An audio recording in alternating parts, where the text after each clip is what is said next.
یہ سب کو پتا ہے. حدیث پاک میں بھی سرکش جنات اور شیطان دونوں قید ہو جاتے ہیں. ان کو قید کر دیا جاتا ہے, جب تک چاند نہیں دکھے گا یہ نہیں آئیں گے. لیکن جو 11 مہینے ہم بلیم ڈالتے تھے شیطان پر کہ ہم سے برائیاں ہو گئی, گناہ ہو گئی, کیوں؟ ارے شیطان ایسا کرا دیا, شیطان ویسا کرا دیا. اب رمضان میں کون کرا رہا ہے؟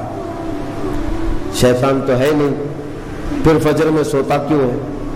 بغیر نماز پڑھے ٹانگ پھیلائے ویسی ہی نماز قضا کر رہے. کون سا شیطان تمہیں سلایا؟ ابھی تو شیطان ہے نہیں. ابھی بھی بہت سارے لوگ چوری کا کھانا نہیں چھوڑتے, بہت سارے لوگ جھوٹ, دغا, غیبت یہ رمضان میں بھی نہیں چھوڑتے. تو یہ ان کو کون سا شیطان کروا رہا ہے؟ کون سا شیطان یہ برائیاں کرواتا ہے؟ اس کے جواب کے لیے ایک چیز سمجھنا ضروری ہے. یہ بات تو مشہور ہے کہ ساری برائیاں شیطان کرواتا ہے, ابلیس کرواتا ہے نا. لیکن آپ کو وہ واقعہ معلوم ہے جب آدم علیہ السلام کو اللہ تعالیٰ نے پیدا کیا اور سارے فرشتوں سے کہا کہ سجدہ کرو. کل ہی کی تفسیر میں نے عرض کیا, اس میں ابلیس بھی تھا. ابلیس بھی اس وقت بہکا ہوا نہیں تھا, گمراہ نہیں تھا, وہ اچھا تھا. ابلیس تو بہت عبادت کرنے والا تھا اللہ تعالیٰ. تو اس نے اللہ کے حکم کو ٹال کر آدم کو سجدہ نہیں کیا, غرور میں کھڑا رہا, نافرمانی کیا. تو اب میں یہ سوال کرتا ہوں کہ ہر ایک کو گمراہ کرنے والا شیطان ہے, تو شیطان کو کس نے گمراہ کیا تھا؟ اس کو کس نے روکا سجدہ مت کرنا آدم کو؟ کوئی ہے بہکانے والا؟ ارے وہ تو پہلا ابلیس ہے, اس سے پہلے تو کوئی ابلیس تھا ہی نہیں, اس سے پہلے تو کوئی شیطان تھا ہی نہیں. شیطان کو کس نے روکا کہ تو بڑا ہے, تو بلند ذات والا ہے, آدم مٹی سے بنا ہے؟ یہ خیال کس نے ڈالا؟ کون سا شیطان تھا اس سے پہلے؟ یہی بات سمجھنے کی ہے. محدثین نے مفسرین نے فرمایا ابلیس کو جس چیز نے سجدہ کرنے سے روکا وہ نفس امارہ ہے, وہ نفس ہے جو آج بھی تمہارے ساتھ ہے. ہاں شیطان تو قید ہو جاتا ہے رمضان کے شروع ہوتے ہی, لیکن نفس تو ساتھ میں رہتا ہے. اب پتا چلا کہ رمضان میں جو کچھ بھی غلطیاں یا کوتاہیاں یا گناہ کچھ لوگوں سے سرزد ہوتے ہیں تو یہ نفس کے پجاری ہیں, نفس ان کے ساتھ ہے. یہ نفس کی غلامی میں آ گئے اور نفس کے شکار ہو گئے. اسی لیے قرآن میں اللہ تعالیٰ نے اپنے رسول سے بھی یہ فرمایا اَرَأَيْتَ مَنِ اتَّخَذَ إِلَٰهَهُ هَوَاهُ أَفَأَنْتَ تَكُونُ عَلَيْهِ وَكِيلًا. اے رسول کیا آپ نہیں دیکھتے کچھ لوگ ایسے ہیں جنہوں نے اپنے نفسانی خواہشات کو اپنا خدا بنا لیا ہے, اپنی خواہشات کو اپنا خدا بنا لیا ہے. اے رسول کیا آپ ایسوں کی سفارش کریں گے, ایسے لوگوں کی وکالت کریں گے؟ یعنی رب تبارک و تعالیٰ نے فرمایا کچھ لوگ وہ ہیں جو اپنی خواہشات کی پوجا میں ہیں. کیا مطلب خواہشات کی پوجا؟ کیا مطلب ہے اپنے خواہشات کے پیچھے چلنا؟ مطلب یہی ہے کہ جو دل میں آیا اس بندے نے یہ سوچ لیا اسے کرنا ہی ہے مجھے, یہ خواہشات کے پیچھے چل رہا ہے. ہاں تمہیں آرام کی فکر ہوئی, تم نے خدا کے فرمان کو ٹال دیا لیکن اپنی نفس کی سن لیا.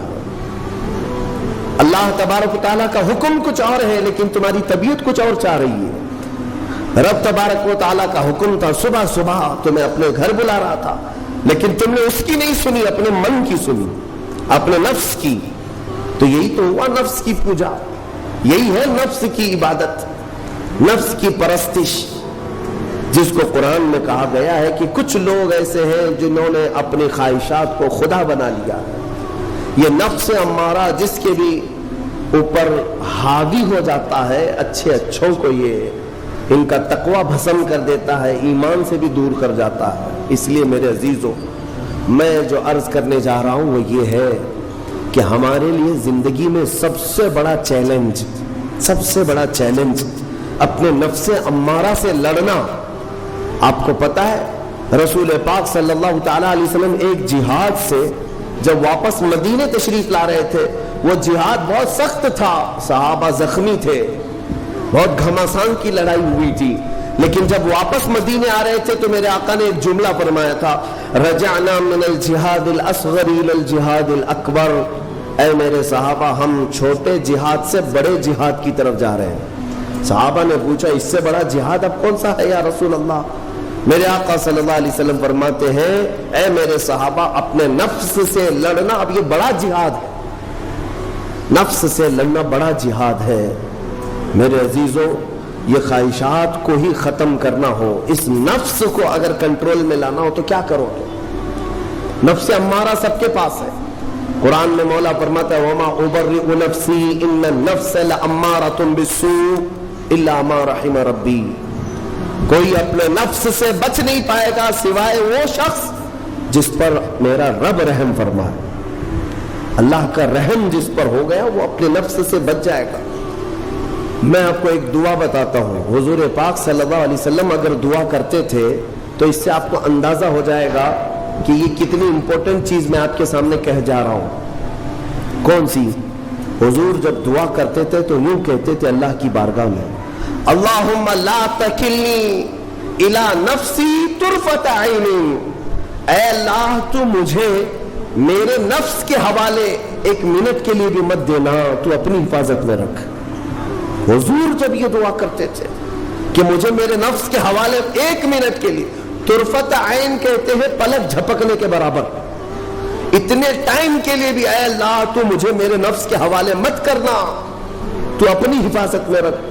سید الانبیاء جب یہ دعا کرتے ہیں تو اندازہ کرو اے مومنو، نفس کی تباہ کاریاں کیا کیا ہیں، یہ کتنوں کو ہلاک کر دیتا ہے، کتنوں کا عمل ضائع کرتا ہے، کتنوں کا ایمان ختم کرتا ہے۔ اب میں جو بات کہہ رہا ہوں وہ یہ توجہ سے سنو، یہ نفس امارہ جس نے شیطان کو بھی گمراہ کیا، شیطان کو بھی بہکا دیا، یہ نفس آدم کو سجدہ نہ کرنے کا جو غرور پیدا کیا یہی نفس امارہ تھا۔ اس نفس امارہ کو اگر کوئی کنٹرول کرا سکتا ہے تو وہ ماہ رمضان المبارک، بس یہی ہے رمضان کی فضیلت۔ رمضان المبارک اس لیے تمہیں دیا گیا کہ بڑی بڑی طاقتیں تمہارے نفس کو قابو میں نہیں کر پائیں گی، لیکن رمضان کے روزے تمہیں کنٹرول میں لے آئیں گے، کنٹرول میں لائیں گے۔ اب سمجھ میں آیا کہ روزے کیوں رکھائے جا رہے ہیں؟ ارے گرمیوں کی شدت ہے، ادھر حلق سوکھا جا رہا ہے، پیٹ سے لگ جاتا ہے۔ ان لوگوں کو پوچھو روزہ کیسا ہوتا ہے جو مزدوری کرتے ہیں، ان لوگوں سے پوچھو جو دن بھر کام کاج کرتے ہیں۔ میرے عزیزوں، روزے رکھنے کے بعد کیا رب تبارک و تعالیٰ کسی کو اس کی طاقت سے زیادہ تکلیف دینا چاہتا ہے؟ نہیں میرے عزیزوں، وہ رحمان ہے، اس نے جب تمہیں ماں کے پیٹ میں 9 مہینے رزق دیا تو کیا کائنات میں نہیں دیتا؟ تمہیں ماں کے پیٹ میں بھی رزق دیتا رہا۔ تم جب دنیا میں آئے تمہارے ماں کے سینے میں خون سے دودھ کس نے بنایا؟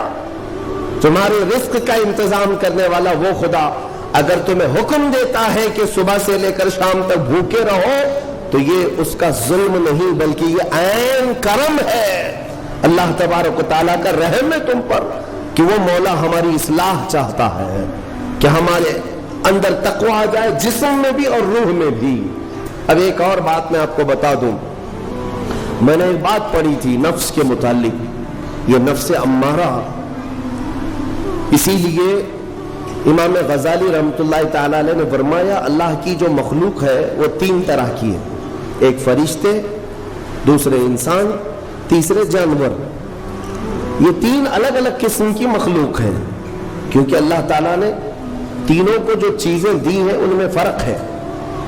فرشتوں کو اللہ نے عقل دیا ہے، نفس نہیں ہے، نفس، شہوت، برائی کرنے کی خواہش فرشتوں کے اندر ہے ہی نہیں، وہ سوچ بھی نہیں سکتے برائی کرنے کا۔ فرشتوں کو اللہ نے عقل دیا ہے اور عقل عزت والی چیز ہے، اور جانوروں کو اللہ نے نفس دیا ہے، عقل نہیں، عقل والے نہیں ہیں جانور، عقل والے نہیں، لیکن نفس ہے، شہوت ہے، شہوت بھی ہے نفس بھی۔ لیکن انسان ایک ایسی مخلوق ہے جسے اللہ نے عقل بھی دیا ہے، نفس بھی دیا ہے۔ مطلب یہ ہے کہ تمہیں اللہ نے ایک چیز فرشتوں والی دی ہے، ایک چیز جانوروں والی بھی دی ہے، دونوں تمہارے اندر ہے، عقل بھی ہے، نفس بھی ہے۔ لیکن امام غزالی فرماتے ہیں توجہ، جو بندہ نفس ہونے کے باوجود گناہوں سے اپنے آپ کو بچا لیا، وہ بندہ فرشتوں سے بھی افضل ہے۔ کیوں؟ فرشتے اس لیے بچے ہوئے ہیں کہ ان کے پاس نفس ہے ہی نہیں، اور تم بچ رہے ہو تو کمال کی بات ہے، نفس ہوتے ہوئے بھی گناہ سے بچ گیا تو اس انسان کا مقام فرشتوں سے بھی اعلیٰ ہے۔ لیکن ساتھ ہی امام غزالی یہ بھی فرماتے ہیں عقل ہونے کے باوجود اگر گناہوں سے نہیں بچتا تو پھر وہ جانوروں سے زیادہ ذلیل ہے، کتے اور خنزیر سے بھی گیا گزرا ہے، کیونکہ جانور تو بیچارہ معذور ہے، اسے عقل نہیں ہے، نفس ہے۔ تمہارے پاس عقل ہے، اس کے باوجود حرام کاریاں کر رہے ہو تو جانوروں سے زیادہ گر گئے۔ فیصلہ تمہارے ہاتھ میں ہے کہ تم کون سی زندگی گزارنا چاہتے ہو، کون سی، کہ تم نفس کے پجاری بن جاؤ یا عقل کا صحیح استعمال کر کے فرشتوں والی صفات پر عمل کرو۔